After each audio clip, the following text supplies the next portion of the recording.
ಜೈ Hanuman. So ಈಗ gas ಸಮಸ್ಯೆ ಅನ್ನೋದು ಸರ್ವೇ ಸಾಮಾನ್ಯ ಆಗೋಗ್ಬಿಟ್ಟಿದೆ ಎಲ್ಲರ ಮನೇಲೂ. ಸೊ ಯೂಶ್ವಲಿ ನೀವು ದೋಸೆ ಪಲ್ಯ ಚಟ್ನಿನ ಸ್ಟವ್ ಮೇಲೇ ಮಾಡ್ತಾ ಇರ್ತೀರ. ಬಟ್ ಇವತ್ತು ನಾನು ನಿಮಗೆ ಒಲೆಯಲ್ಲಿ ಆ 3 ಐಟಮ್ಸ್ನು ಮಾಡೋದು ಹೇಗೆ ಅಂತ ತಿಳಿಸ್ಕೊಡ್ತಾ ಇದ್ದೀನಿ. ಟೇಸ್ಟ್ ಮಾತ್ರ ಎಕ್ಸಲೆಂಟ್ ಆಗಿತ್ತು. ಬನ್ನಿ ಹೇಗೆ ಮಾಡೋದಂತ ನೋಡೋಣ. ಸೊ ಮೊದಲಿಗೆ ನಾನಿಲ್ಲಿ ಫಸ್ಟು ಆಲೂಗಡ್ಡೆನ ಬೇಯೋದಕ್ಕೆ ಇಟ್ಕೊಳ್ತಾ ಇದ್ದೀನಿ. ಸೊ ಸ್ವಲ್ಪ ಉಪ್ಪು ಹಾಕಿ ಅರಿಶಿನ ಪುಡಿ ಹಾಕಿ ಆಲೂಗಡ್ಡೆನ ಬೇಯೋದಕ್ಕೆ ಇಟ್ಕೊತಾ ಇದ್ದೀನಿ. ಸೊ ಬೇಗನೆ ಬೆಂದ್ಕೊಳ್ಳುತ್ತೆ. ಸೊ ಒಂದೊಂದು ಆಲೂಗಡ್ಡೆನ 4 ಪೀಸ್ ಮಾಡಿ ಹಾಕೋದ್ರಿಂದ ಸೊ ಬೇಗ ಬೆಂದ್ಕೊಂಡ್ಬಿಡುತ್ತೆ. ಸೊ ದಪ್ಪ ಆಲೂಗಡ್ಡೆ ಇದ್ದರೆ 4 ಮಾಡಿ, ಸಣ್ಣದಿದ್ರೆ 2 ಮಾಡಿಕೊಂಡ್ರೆ ಸಾಕು. ಸೊ ನೋಡಿ, ಈಗ ನಾನು ಪೋರ್ಕ್ ಸ್ಟಿಕ್ಕಲ್ಲಿ ತಿವಿದು ನೋಡಿದೆ. ಸೊ ನೀಟಾಗಿ ಬೆಂದಿದೆ. ಇದು ಸೈಡ್ಗೆ ಇಟ್ಕೊಳ್ಳೋಣ. ಸೊ ಇವಾಗ ನೆಕ್ಸ್ಟು ಇದು ನೀರು ಮತ್ತು ಆಲೂಗಡ್ಡೆನ ಸಪ್ರೇಟ್ ಮಾಡ್ಕೊಳ್ಳೋಣ. ಸೊ ಅದು ಸಪ್ರೇಟ್ ಆದಮೇಲೆ ಆರಲಿ ಅದು ಅನ್ನಷ್ಟೊಳಗಡೆ ಚಟ್ನಿಗೆ ಏನೇನು ಬೇಕಂತ ನೋಡ್ಕೊಳ್ಳೋಣ. ಸೊ ಒಂದು ಬಾಣಲಿಯಲ್ಲಿ ಕಡಲೆಪಪ್ಪು, ಕಡಲೆ ಬೀಜ ಮತ್ತು ಒಣಮೆಣ್ಸಿನ್ಕಾಯಿ ಹಾಕ್ಕೊಂಡು ಎಣ್ಣೆ ಸ್ವಲ್ಪ ಹಾಕ್ಕೊಂಡು ಫ್ರೈ ಮಾಡ್ಕೊಳ್ತಾ ಇದ್ದೀನಿ. ಸೊ ಇದು ಫ್ರೈ ಮಾಡ್ಕೊಂಡಿದ್ದಾದಮೇಲೆ ಸೊ ಒಂದು ಜಾರ್ಗೆ ಕೊಬ್ಬರಿ,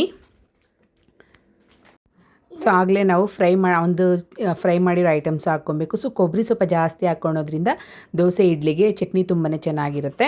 ಸ್ವಲ್ಪ ಉಪ್ಪು ಮತ್ತು ಸ್ವಲ್ಪ ಹುಣಸೆಹಣ್ಣು ಸ್ವಲ್ಪ ಹಾಕ್ಕೊಳ್ಳಿ. ಹುಣಸೆಹಣ್ಣು, ಬೆಳ್ಳುಳ್ಳಿ ಒಂದು 4ರಿಂದ 5 ಹೆಸರಷ್ಟು ಬೆಳ್ಳುಳ್ಳಿ, ಕೊತ್ತಂಬರಿ ಸೊಪ್ಪು ಮತ್ತು ಪುದೀನ ಸೊಪ್ಪು ಇಷ್ಟನ್ನ ಹಾಕಿ ನುಣ್ಣಕ್ಕೆ ನೀವು ಗ್ರೈಂಡ್ ಮಾಡಿಕೊಂಡ್ರೆ ಸೊ ಚಟ್ನಿ ರೆಡಿ ಆಗುತ್ತೆ. ಸೊ ಚಟ್ನಿಗೆ ಒಂದು ಸಿಂಪಲಾಗಿ ಒಗ್ಗರಣೆ ಮಾಡ್ಕೊಳ್ಳೋಣ.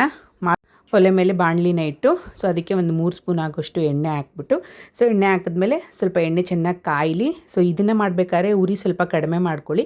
ಜಾಸ್ತಿ ಉರಿದೆ ಚಟ್ನಿಗೆ ಒಗ್ಗರಣೆ ಸೀದೋಗ್ಬಿಡುತ್ತೆ. ಆಲೂಗಡ್ಡೆ ಬೇಯಿಸೋದಕ್ಕೆ ನಾನು ಜಾಸ್ತಿ ಉರಿ ಇಟ್ಟಿದ್ದೆ. ಇವಾಗ ಸ್ವಲ್ಪ ಕಡಿಮೆ ಉರಿ ಇಟ್ಕೊಂಡು ನಾನು ಒಗ್ಗರಣೆ ಮಾಡ್ಕೊಳ್ತಾ ಇರೋದು. ಸೊ ಸಾಸಿವೆ, ಜೀರಿಗೆ ಮತ್ತು ಸ್ವಲ್ಪ ಕರಿಬೇವಿನ ಸೊಪ್ಪು ಮತ್ತು ಒಂದು 2 ಮೆಣಸಿನ್ಕಾಯಿನ ಹಾಕಿ, ಬಾಡಿಗೆ ಮೆಣಸಿನ್ಕಾಯಿ ಹಾಕಿ ಫ್ರೈ ಮಾಡಿಕೊಂಡು ಸೊ ಚಟ್ನಿ ನಾವು ರುಬ್ಬಿರೋ ಅಂಥ ಒಂದು ಚಟ್ನಿನ ಇದಕ್ಕೆ ಹಾಕಿ ಮಿಕ್ಸ್ ಮಾಡಿಕೊಂಡ್ರೆ ಚಟ್ನಿ ರೆಡಿನೇ ಆಗಿಬಿಡುತ್ತೆ. ಸೊ ಇವಾಗ ಆಲೂಗಡ್ಡೆ ಆರಿದೆ. ಸೊ ಅದನ್ನು ನಾನು ಸಿಪ್ಪೆ ಸುಲ್ಕೊಂಡು ರೆಡಿ ಮಾಡಿ ಇಟ್ಕೊಂಡಿದ್ದೀನಿ. ಸೊ ಇವಾಗ ಪಲ್ಯಗೆ ಒಗ್ಗರಣೆ ಮಾಡ್ಕೊಳ್ಳೋಣ. ಸೊ ಈ ಪಲ್ಯಗೂ ಅಷ್ಟೇ ಮೀಡಿಯಮಾಗಿ ಒಲೆ ಉರಿಬೇಕು. ಅಂದರೆ ಸ್ವಲ್ಪ ಒಲೆ ಉರಿನ ಕಡಿಮೆ ಮಾಡ್ಕೊಳ್ಳಿ. ಸೊ ಸೌದೆಯಿಂದ ಹೇಳ್ಕೊಂಡ್ರೆ ಒಲೆ ಉರಿ ಅನ್ನೋದು ತಾನಾಗೆ ಕಡಿಮೆ ಆಗುತ್ತೆ.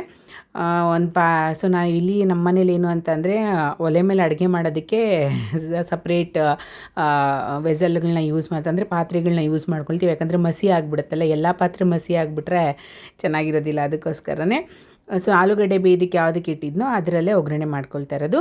ಎಣ್ಣೆ ನಾರ್ಮಲ್ ಒಗ್ಗರಣೆ. ಸೊ ನೀವು ಹೇಗೆ ಮಾಡ್ಕೊಳ್ತಿರೋ ಪಲ್ಯ ಅದೇ ರೀತಿಯೇ ಇದನ್ನು ಸಹ ಪ್ರಿಪೇರ್ ಮಾಡ್ಕೊಳ್ಳೋದು. ಸೊ ಎಲ್ಲ ಫ್ರೈ ಆದಮೇಲೆ ಕಡಲೆಬೇಳೆ, ಕಡಲೆ ಬೀಜ, ಸಾಸಿವೆ, ಕರಿಬೇವಿನ ಸೊಪ್ಪು, ಮೆಣಸಿನ್ಕಾಯಿ ಎಲ್ಲ ಹಾಕಿ ಫ್ರೈ ಆದಮೇಲೆ ಸೊ ಇವಾಗ ನಾನು ನೆಕ್ಸ್ಟ್ ಇದಕ್ಕೆ ಈರುಳ್ಳಿ ಆ್ಯಡ್ ಮಾಡ್ಕೊಂಡು ಚೆನ್ನಾಗಿ ಫ್ರೈ ಮಾಡ್ತಾಯಿದ್ದೀನಿ. ಸೊ ಯಾರಾದರೂ ಒಲೆ ಇರೋರಂತೂ ಖಂಡಿತವಾಗ್ಲೂ ಮಿಸ್ ಮಾಡದೆ ದೋಸೆನ ಒಂದ್ಸತಿ ಒಲೆ ಮೇಲೆ ಟ್ರೈ ಮಾಡಿ. ಸೊ ಆ ದೋಸೆ ಸುಟ್ಕೊಂಡು ತಿಂತಾಯಿದ್ರೆ ಎಷ್ಟು ಎಕ್ಸಲೆಂಟ್ ಆಗಿರುತ್ತೆ ಅಂದರೆ ಅಷ್ಟು ಎಕ್ಸಲೆಂಟ್ ಆಗಿರುತ್ತೆ. ಸೊ ಅವತ್ತು ಮಾಡಿದ್ದ ನಾರ್ಮಲ್ ದೋಸೆ ಆದಮೇಲೆ ನೆಕ್ಸ್ಟ್ ದಿವಸ ನಾವು ಈರುಳ್ಳಿ ದೋಸೆನೂ ಸಹ ಮಾಡಿಕೊಂಡ್ರಿ. ಅಷ್ಟೇ ಚೆನ್ನಾಗಿತ್ತು ಈರುಳ್ಳಿ ದೋಸೆ. ಸೊ ಜಸ್ಟ್ ಇವಾಗ ಒಂದು ಐಡಿಯಾ ಬರುತ್ತಲ್ಲ ನಿಮಗೆ ಒಲೆ ಮೇಲೆ ಹೇಗೆ ಮಾಡೋದು ಅಂತ, ಅದಕ್ಕೋಸ್ಕರನೇ ಈ ವಿಡಿಯೋ ಮಾಡ್ತಾಯಿದ್ದೀನಿ ಅಷ್ಟೇ ನಾನು. ಯಾಕಂದರೆ ಇವಾಗ ಸರ್ವೇ ಸಾಮಾನ್ಯ ಆಗಿಬಿಟ್ಟಿದೆ ಗ್ಯಾಸ್ ಸಮಸ್ಯೆ ಎಲ್ರಿಗೂ. ಒಲೆ ಇರೋರು ಮಾಡ್ಕೊಂಡು ತಿನ್ನಿ, ಟೈಮ್ ಇದ್ದು ಒಲೆ ಇದ್ದರೆ ಮಾಡ್ಕೊಂಡು ತಿನ್ನಿ, ಮಿಸ್ ಮಾಡಬೇಡಿ. ಇದು ನಮ್ಮ ಆರೋಗ್ಯಕ್ಕೂ ಒಳ್ಳೆಯದು, ರುಚಿನೂ ಚೆನ್ನಾಗಿರುತ್ತೆ, ಮನಿನೂ ಸಹ ಸೇವ್ ಆಗುತ್ತೆ. ಸೊ ಇಷ್ಟಾದಮೇಲೆ ಪಲ್ಯ ರೆಡಿ ಆಯಿತು. ಸೊ ಪಲ್ಯನ ಕಿವುಚ್ಕೊಂಡು ಲಾಸ್ಟಲ್ಲಿ ಸ್ವಲ್ಪ ಕೊತ್ತಂಬರಿ ಸೊಪ್ಪು ಹಾಕಿ ಒಂದು ಮಿಕ್ಸ್ ಕೊಟ್ಟರೆ ಸೂಪರ್ ಆಗಿರೋಂಥ ಒಂದು ಪಲ್ಯ ರೆಡಿ ಆಯಿತು. ಇವಾಗ ನಾನು ದೋಸೆ ಸುಡ್ತಾಯಿದ್ದೀನಿ. ಸೊ ನೀಟಾಗಿ ಎಷ್ಟು ಚೆನ್ನಾಗಿ ಬಂತು ಗೊತ್ತಾ ದೋಸೆ. ಯಾವಾಗಲೂ ಅಷ್ಟೇ ನಾನು ದೋಸೆ ಮಾಡಬೇಕಾದ್ರೆ ಕ್ರಿಸ್ಪಿ ಆಗಿರಬೇಕು ಅಂತಂದರೆ ಈ ರೀತಿ ಸ್ವಲ್ಪ ತುಪ್ಪ ಹಾಕಿ ಈರುಳ್ಳಿಯಲ್ಲಿ ಚೆನ್ನಾಗಿ ಹೆಂಚನ್ನ ಉಜ್ಕೊಳ್ಳಿ. ತುಂಬಾ ಕ್ರಿಸ್ಪಿಯಾಗಿ ಸಖತ್ತಾಗಿ ಬರುತ್ತೆ. ಸೊ ಇವಾಗ ದೋಸೆನ ನಾನು ಸುಟ್ಕೊಳ್ತಾ ಇದ್ದೀನಿ. ಸೊ ನಾವು ಯಾವ ರೀತಿ ಹೆಂಚು ಮೇಲೆ ದೋಸೆ ಹಾಕ್ಕೊತೀರೋ ಸೇಮ್ ಅದೇ ಥರ. ಫಸ್ಟ್ ನಾನು ನಿಮಗೆ 2 ಥರನೂ ತೋರಿಸ್ತಾ ಇದ್ದೀನಿ. ಸ್ವಲ್ಪ ಮಂದಕ್ಕೆ ಹಾಕಿನೂ ತೋರಿಸ್ತಾ ಇದ್ದೀನಿ. ಸೊ ನೆಕ್ಸ್ಟ್ ನಾನು ನಿಮಗೆ ತೆಳ್ಳಕ್ಕೆ ಹಾಕಿನೂ ತೋರಿಸ್ತೀನಿ. ತುಪ್ಪ ಎಣ್ಣೆ ಏನು ಬೇಕೋ ಅದು ಹಾಕ್ಕೊಂಡು ಸೊ ಇದನ್ನು ಸಹ ದೋಸೆನೂ ಸಹ ಜಾಸ್ತಿ ಹೈ ಫ್ಲೇಮಲ್ಲಿ ಬೇಡ, ಮೀಡಿಯಮ್ ಫ್ಲೇಮಲ್ಲಿ ಇಟ್ಕೊಂಡು ಮಾಡಿ. ನೋಡಿ ಎಷ್ಟು ಕೆಂಪಗೆ ಬಂದಿದೆ ಅಂತ. ಸಕ್ಕತ್ತಾಗಿತ್ತು ದೋಸೆ ಮಾತ್ರ. ಪಲ್ಯ ಚಟ್ನಿ ದೋಸೆಗೆ ಎಕ್ಸಲೆಂಟ್ ಕಾಂಬಿನೇಷನ್ ಇತ್ತು. ಸೊ ನೋಡಿ ದೋಸೆ ಹಂಗೇ ಜಾರ್ಕೊಂತ ಇದೆ, ಅಷ್ಟು ಚೆನ್ನಾಗಿ ಬಂತು. ಸೊ ಇವಾಗ ನೋಡಿ ನಾನು ನಿಮಗೆ ಆಗಲೇ ಸ್ವಲ್ಪ ಮಂದಕ್ಕೆ ಹಾಕಿ ತೋರಿಸ್ದೆ. ಇವಾಗ ಕಂಪ್ಲೀಟ್ ತೆಳ್ಳಕ್ಕೆ. ಸೊ ನಿಮಗೆ ಎಷ್ಟು ತೆಳ್ಳಕ್ಕೆ ಹಾಕ್ಕೊಂಡ್ರು ಅಷ್ಟು ತೆಳ್ಳಕ್ಕೆ ಹಾಕ್ಕೊಂಡ್ರೂ ಚೆನ್ನಾಗಿ ಬರುತ್ತೆ. ಒಲೆ ಮೇಲೆ ಟೇಸ್ಟ್ ಮಾತ್ರ ಎಷ್ಟು ಕ್ರಿಸ್ಪಿಯಾಗಿತ್ತು ಅಂದರೆ. ಸೊ ನೋಡಿ ಇದು ಸಹ ನೀಟಾಗಿ ದೋಸೆ ಬಂತು. ಇಷ್ಟು ಮಾಡಿದ್ರೆ ಸೊ ದೋಸೆ ನಮಗೆ ಒಲೆ ಮೇಲೆ ಮಾಡಿರೋ ದೋಸೆ ಪಲ್ಯ ಚಟ್ನಿ ರೆಡಿ ಆಯಿತು.